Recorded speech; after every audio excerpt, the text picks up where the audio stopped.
एक बार की बात है, महादेव से जाकर के भगवान नारायण ने, शंख चक्र गदा पद्मधारी श्रीमन नारायण भगवान ने जाकर के कहा कि हमको हिमालय पर कोई स्थान बता दीजिए, हम वहां रहकर के भजन करना चाहते। तो महादेव तो भगवान से बहुत प्रेम करते हैं। महादेव बोले कोई तप वप नहीं करना आपको, तप करने के लिए हम बैठे हैं, तप करने के लिए इतने सारे ऋषि जन सब हैं, आप तो प्रेम से विराजो वैकुंठ में, आप तप करेंगे हमको स्वीकार नहीं। महादेव ने मना किया, आप तप नहीं करेंगे, आप तो ऐसे ही बैठे रहो। भगवान ने फिर कहा नहीं नहीं हमको तप करना है, हमको तप के लिए स्थान दो। महादेव फिर बोले भैया आपको तप करने की क्या जरूरत है, आप भगवान हो साक्षात। महादेव ने कोई स्थान प्रदान नहीं किया, पूरा हिमालय महादेव का है, उनकी आज्ञा के बिना कैसे जाएं। भगवान ने बोला कि भाई ये राजी राजी हमको स्थान नहीं देंगे, उनकी गैर राजी में कोई और तरीका अपनाना पड़ेगा स्थान लेने के लिए। तो जहां अभी बद्रीनाथ भगवान बैठे हैं, यहां पर महादेव और पार्वती जी विराजते थे। और बद्रीनाथ जो है ना, ये देवताओं का पर्यटन स्थल है, यहां देवता घूमने आते हैं। वो बात बाद में ऐसी व्यवस्थित हो गई, 6 महीना मानव वहां घूमने जाते हैं, फिर 6 महीने के लिए अभी जब बंद हो जाते हैं तो देवता वहां निवास करते हैं।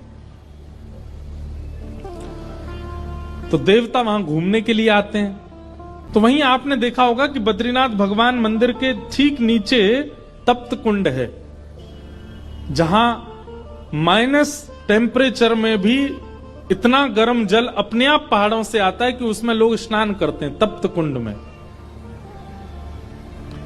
तो महादेव और श्री पार्वती जी नित्य तप्त कुंड में स्नान करने के लिए जाया करते थे ब्रह्म मुहूर्त में।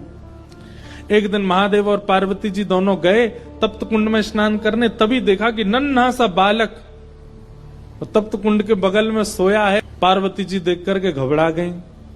जैसे ही बालक को उठाने गई, महादेव बोले रुक जाओ, ये कोई मायावी बालक लगता है, इतने विशाल पर्वतों के बीच में तप्त कुंड के पास ये नन्हा सा बालक यहां कैसे आ गया? ये कहीं किसी राक्षस की चाल तो नहीं, कोई मायावी क्रिया तो नहीं हो रही है, इसको गोद में मत लेना। परंतु पार्वती जो इतनी करुणा है, इतनी दया है उनके चित्त में, वो बोली आप तो ऐसी सोचते रहते हो, अरे नन्हा सा बालक, इतना ठंड पड़ रही है, रो रहा है और आप कह रहे हैं गोद में नहीं उठाऊं। तुरंत पार्वती जी ने गोद में उठा लिया, कंबल में लपेट लिया, बालक को हृदय से लगाया। अरे इतनी रात्रि, इतना ठंड पड़ रही है और ये बालक ऐसे उघारा सा बैठा है। महादेव बोले हमको समझ नहीं आ रहा है, लग रहा है कोई तो गड़बड़ी है। पार्वती जी बोली अब आप सोचते रहो, हम तो, हमारे हृदय का वात्सल्य भाव है, हम तो इस बालक को ऐसे नहीं छोड़ सकते।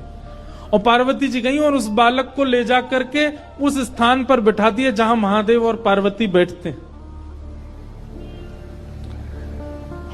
महादेव बोले जल्दी करो, स्नान का समय हो गया है, ब्रह्म मुहूर्त का काल है, हमको और भी नित्य कर्म करने, जल्दी चलो स्नान करके अपना निवृत्त हो। पार्वती जी बोली ये बालक अकेले छोड़ के जाएंगे, रोएगा, इसको खेलने के लिए कुछ खिलौना देने पर, यहां बद्रीनाथ में कहां खिलौने आए। तभी वहां बेर का वृक्ष है, बेर को ही संस्कृत में बदरी कहते हैं, बदरी फल। वो बेर के वृक्ष से कुछ बदरी फल तोड़ करके उस बालक के पास रख दिए और उनको गेंद समझ करके वो बालक खेलने लगा। पार्वती जी बोली अब ये बालक जब तक इन गेंद से खेल रहा, हम स्नान करे आते हैं। जैसे ही महादेव पार्वती जी के साथ गए, तप्त कुंड में स्नान आदि किया, अपना नित्य कर्म नियम करके जैसे ही लौट करके आए तो उस स्थान का द्वार, मुख्य द्वार बंद था। खूब प्रयास करने पर भी वो द्वार जब नहीं खुला, महादेव ने क्रोध में भर करके जैसे ही उस द्वार को देखा, द्वार खुल गया। वो बालक तो वहां नहीं था, वही बालक शंख चक्र गदा पद्मधारी श्रीमन नारायण के रूप में तपस्वी की अवस्था में सामने बैठ गए। महादेव ने जाकर के कहा हमने पहले ही कहा था ये कोई मायावी बालक है, ये कोई सामान्य बालक नहीं है। लेकिन महादेव के नेत्रों में आंसू आ गए और प्रणाम करते हुए कहा श्रीमन नारायण आपको क्या आवश्यकता है तप करने की, आप क्यों तप कर रहे हो? इतना हट क्यों कर रहे हैं आप तप के लिए? ऐसा ऐसा किस चीज की प्राप्ति के लिए, किस भाव की प्राप्ति के लिए आपको तप करना है? तब भगवान नारायण जो बात कहते हैं वो ध्यान से सुनिएगा।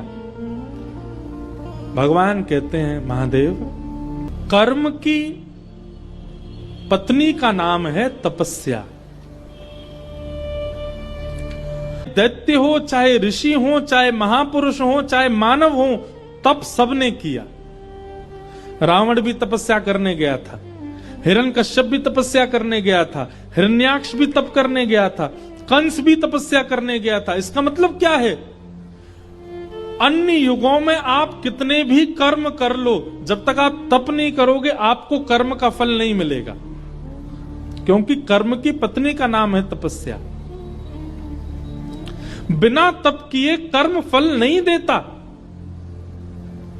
और कलयुग में लोगों पर इतना समय नहीं है कि वो तपस्या करें, वो तप कर पावे।